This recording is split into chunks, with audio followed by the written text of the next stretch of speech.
Pria bunuh saudara karena dipicu soal warisan di Padang Pariaman hingga oknum anggota TNI diduga dibunuh sang bekasih jadi kasus yang mengemuka dalam sepekan.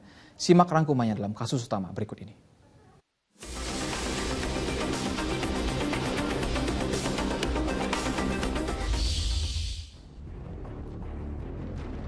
Temuan jasad wanita yang terkubur dan sudah jadi tulang belulang di Kabupaten Sambas diduga adalah wanita yang dikabarkan hilang sejak Desember 2022 lalu oleh pihak keluarga. Dari hasil penyelidikan polisi, diduga wanita itu dibunuh oleh oknum anggota TNI Angkatan Darat yang tak lain mantan kekasihnya.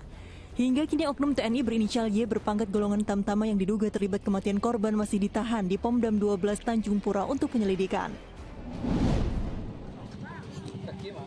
Gara-gara tanah warisan, seorang pria di Padang Pariaman tega menghabisi nyawa saudaranya.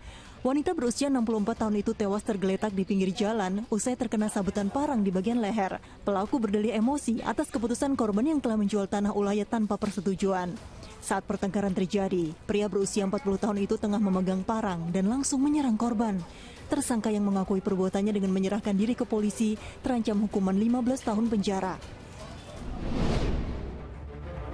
Pria berinisial J ditangkap polisi lantaran menikam seorang pria berinisial AR sebanyak 26 tusukan hingga tewas. Kejadian bermula ketika pelaku hendak memerkosa seorang gadis di sebuah hotel. Saat itu korban menghubungi orang tuanya. Sang ayah kemudian datang bersama rekannya untuk membawa pelaku ke polisi. Saat dalam perjalanan mereka terlibat cekcok, lalu pelaku menusuk AR dengan senjata tajam.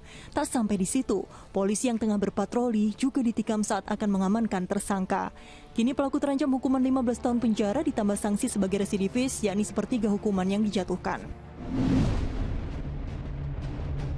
Seorang mantan pegawai sebuah perusahaan BUMN di Banjarmasin ditangkap usai kedapatan memesan senjata api ilegal melalui toko daring. Dari kediamannya, polisi menyita revolver kaliber 38 SP, senjata api laras panjang jenis M4, sepucuk gestuk, gas blok, serta ratusan butir amunisi.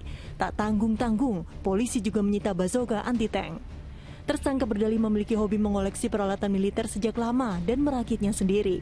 Senjata yang dianggap telah rusak tersebut akan dijual kepada seseorang di luar Pulau Kalimantan. Sejauh ini ia tidak terindikasi dalam jaringan kelompok teroris. Atas perbuatannya tersangka terancam pidana 20 tahun penjara. Sampai hati, kepala sekolah dan guru madrasah Ibtidaiyah di Wonogiri tega mencabuli sejumlah murid didiknya. Tindakan asusila keduanya terungkap setelah orang tua korban melapor ke polisi. Pria berinisial MY dan YS diduga telah mencabuli 12 orang siswi. Polisi juga masih mendalami motif pencabulan, sekaligus menelusuri ada tindaknya korban lain. Atas perbuatannya, para tersangka dijerat pasal berlapis dengan ancaman hukuman 15 tahun penjara.